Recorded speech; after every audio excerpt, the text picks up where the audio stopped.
Welcome to Saturdays with Sir Rolland, your weekly training guild on how to slay the dragons of vice with the weapons of virtue. Here's your guild master, the author of the 7 Deadly Dragons book series, and faithful knight to the one true light, Sir Rolland Paterlot. Greetings, young squires, maidens, moms, and dads. Today is the 14th day in the 6th month in the year of our Lord 2025, and it's a great day to learn the art of dragon slaying. Today's episode is titled Sowing Seeds. Jesus often told stories to teach us great lessons. We call these stories that Jesus told parables. They are short stories that teach us long-lasting lessons that we can remember and pass on from generation to generation. And so, I want to begin a series talking about the parables of Jesus. The parables are a great way to learn the art of slaying the 7 deadly dragons. Today, we're going to look at the parable of the sower. This parable is about planting seeds, and it can teach us great lessons on how we can share our faith with others, but perhaps even more so, how we can help the faith grow in ourselves. It uses the analogy of growing good fruit and all the things that can prevent that good fruit from growing. Maybe some of you have tried growing a garden or a plant, and maybe some of you have helped your mom and dad in the yard pulling weeds. There's a great many lessons to learn about dragons, so let's listen to the parable. While I read this parable from Matthew chapter 13, I want you to think about which dragons Jesus is teaching us to be aware of. There's many answers, so don't be afraid of getting it wrong. That's the cool thing about parables. They speak to us and teach us in different ways every time we read them. And so after I read this parable, I'll tell you which dragons jumped out at me. Listen, a sower went out to sow, and as he sowed, some seeds fell on the path, and the birds came and ate them up. Other seeds fell on rocky ground where they did not have much soil, and they sprang up quickly, since they had no depth of soil. But when the sun rose, they were scorched, and since they had no root, they withered away. Other seeds fell among thorns, and the thorns grew up and choked them. Other seeds fell on good soil and brought forth grain, some 100-fold, some 60, some 30. Let anyone with ears listen. Okay, did any dragons come to mind for you?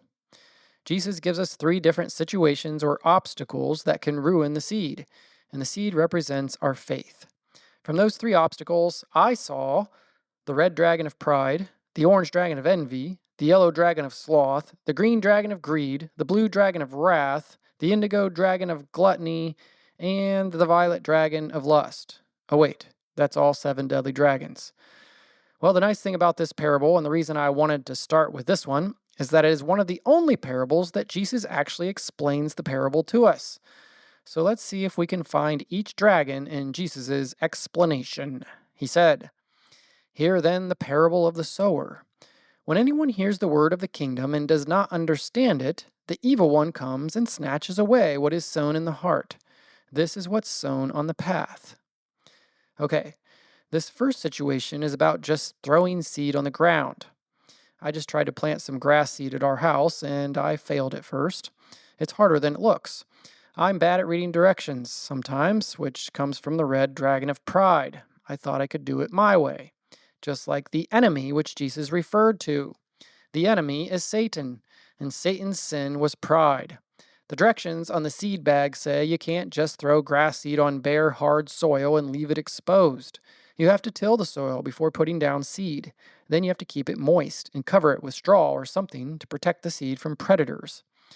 Just as birds and wind and animals and heat can steal or kill grass seed that is just lying on bare, hard soil, there are many dragons in the world that can steal our faith if we don't protect it with prayer, sacraments, and supernatural grace.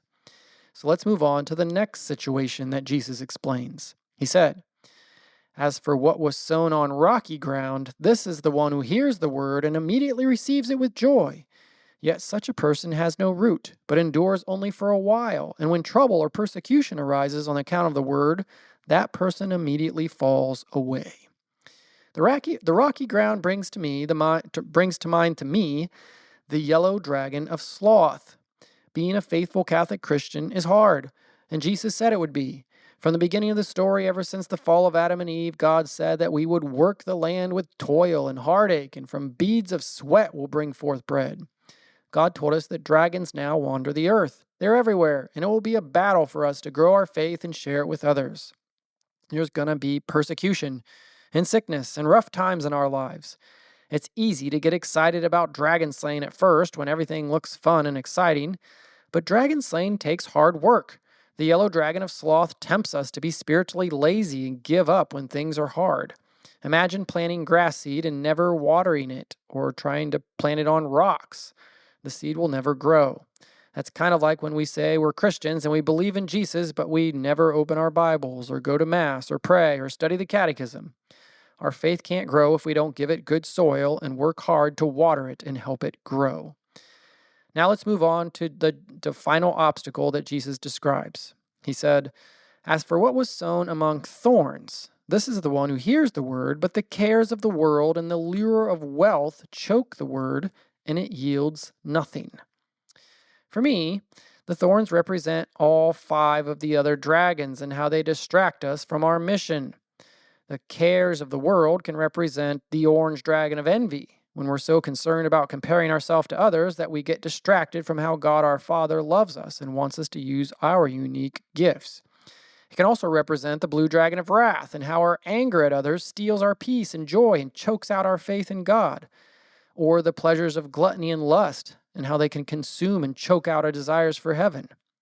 And then Jesus says, the lure of wealth, which obviously represents the green dragon of greed and how our desire for toys and games and riches and success and fame and all the things of this world can distract us from our mission of becoming saints and getting to heaven. All these worries and distractions are like weeds that can choke out the new grass. Have you ever tried to grow a weed? You don't have to try to grow a weed. They're relentless. They grow everywhere. The challenge is to get rid of the weeds. And here's the thing. No matter how often you pull them and how hard you try to prevent them, they keep coming back. Here's a dragon slaying maxim that I just made up. Weeds are easy to grow, flowers are hard to sow. Dragons are easy to follow, saints are hard to forge. That is because of our fallen human nature in the world of dragons that we live in. The weeds are like all the dragons that choke out our faith. You can't just ignore them. You must proactively go out there and slay them to protect your faith and help it grow. It's hard, but by the grace of God, it is possible. That is why I'm trying to teach all of you the art of dragon slaying. In this parable, the art of dragon slaying is the art of pulling weeds and growing seeds. As Jesus concludes his explanation, he says, "But as for what was sown on good soil, this is the one who hears the word and understands it, who indeed bears fruit and yields in one case 100-fold, in another 60, and in another 30. Bearing fruit means we grow our faith, share our faith, and become great saints by the grace of God. My challenge for you this week is to help your mom or dad with the yard chores or the garden, or maybe you have a house plant. Go out there, pull some weeds, water some plants, and experience the hard work it takes to grow in faith. And until next week, I'll leave you under the protection of St. Michael the Great Archangel, St. Joseph the Terror of Dragons, and Mary, Queen of the Angels, Our Lady of Grace, and the woman whose seed crushed the head of the dragon." Hey everybody, Sir Topher here. I've got to say, Roland, I love this idea about diving into the parables to help us all become better dragon slayers. Fun fact about me, I actually really enjoy gardening. This year I planted a bunch of tomatoes, and let's just say I've got some serious weeding to do if I want good fruit. So I'm right there with you, Roland. Let's tackle this challenge. Let's step away from the screens, get outside, soak up the sun, and hey, ask your parents if they need help with anything in the yard. Because we're starting this parable series, I've put together a Dragons in the Parables guide for you in the Training Guild. Be sure to download it and print it, and then ask your mom and dad to get you a folder because we will have many more print-off resources coming your way, and you're going to want to keep track of them.